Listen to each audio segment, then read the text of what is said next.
It's time to play some stuff.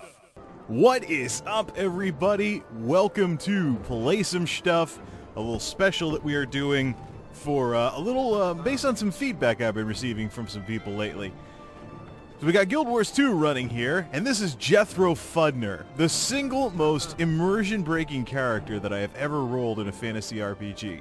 He's an engineer, so he's into more newer, more steampunkish weapons like guns, flamethrowers, rifle turrets, things like that. And what I've done with this character is I've bought one of those outfits that are available on the gem store, and I've made him look like he's from an army that is way too new for this medieval fantasy setting. So he's got guns, he's got, more whatever that's supposed to be. That's a dart gun. He's got grenades for AE. He's got grenades for AE, and most importantly, a flamethrower. Because that's exactly what people play these fantasy RPGs for, is to look like you're from a military that's way too new for this game and go around with a flamethrower. So I figured I would just start things off on a lighthearted note.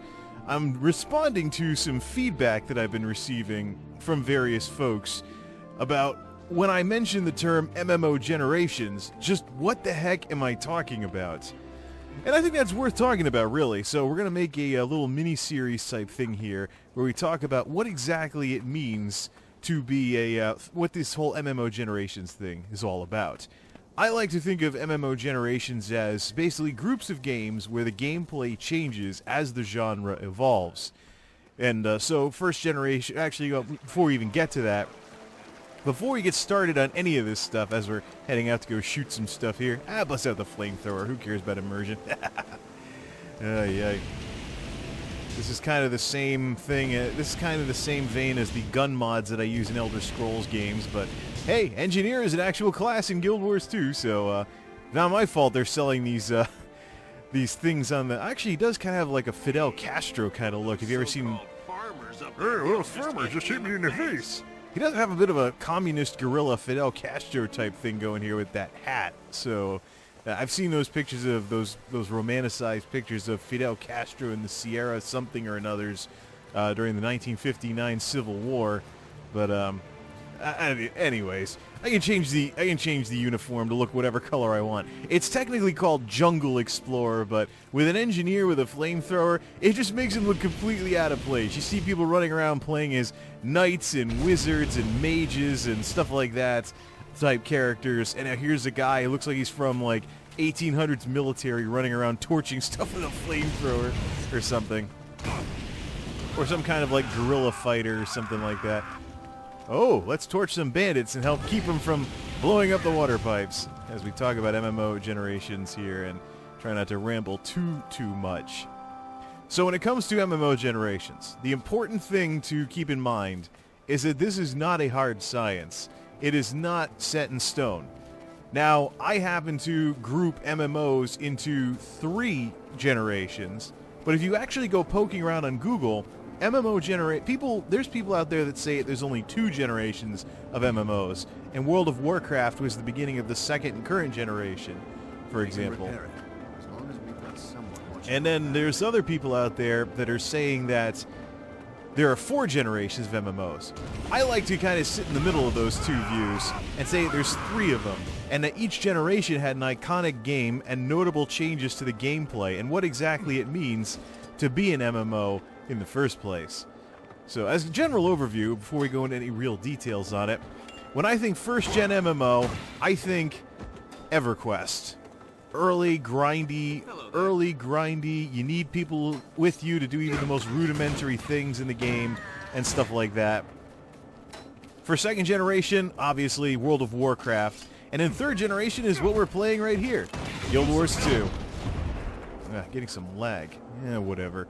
It's a rough day to be playing this stuff. Anyways, actually, I should probably mention up front, I had to record these out of order because I originally recorded the intro, and then I went to empty the recycling bin of stuff from, since Guild Wars 2 is the last game I talk about, I was like, oh, let's get rid of all the old rough draft files I'm not going to be keeping, and I accidentally deleted the intro.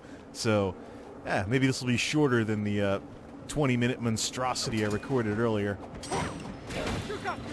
You got me. Yeah, that's for sure. I'm a guy with a freaking gun that looks like I'm from a military that's way too new for this game. Actually, wait a minute. Who's that? Oh, she's a thief. She can use pistols. Oh, there's a lot of thieves in this. There's a lot of thieves running around. Hell, they can use pistols anyway, so. But are they in the big green uniform that makes them look like they're from, you know? Yeah. Maybe I'm getting a little too overpowered for this zone. Yeah.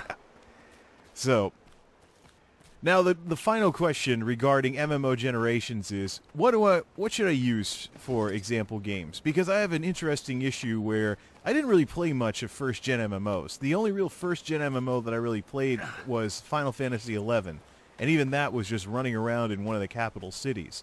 So and plus, as far as second-gen MMOs go, I didn't want to reactivate my World of Warcraft subscription.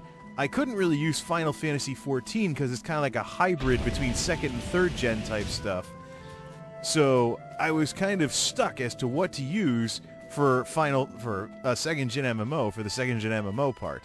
So ultimately what I decided upon was, because the first gen MMO experience for me was actually done with Neverwinter Nights instead of one of the first gen MMOs, I decided to get old Neverwinter Nights 1 working for first gen, and then talk about its MMO descendant, its free-to-play MMO descendant, Neverwinter, which I almost forgot I had on my hard drive, for the second-gen discussion. And then, of course, Guild Wars 2, with a far less immersion-breaking character, to talk about third-gen MMOs, as I very much believe Guild Wars 2 broke new ground with gameplay mechanics and its responses to World of Warcraft. There is an off chance that Guild Wars 2 could end up as the first and worst of the third-gen MMOs, but we'll talk more about that in the section on Guild Wars 2 at the end of this series. So as the peaceful music plays and this guy goes running around looking way out of place in this fantasy environment, although there is a little bit of steampunk with like the Char and the Asura and stuff in this game, so it's just nobody tries to make someone look like they belong in like a Civilization game as a rifleman or something. Yeah. Squawk! Okay, that was pointless. Alright, let's quit messing around here and let's talk some MMO generations. So here we go with the series. Till next time, this is MultimediaJay signing off. Thanks for stopping by.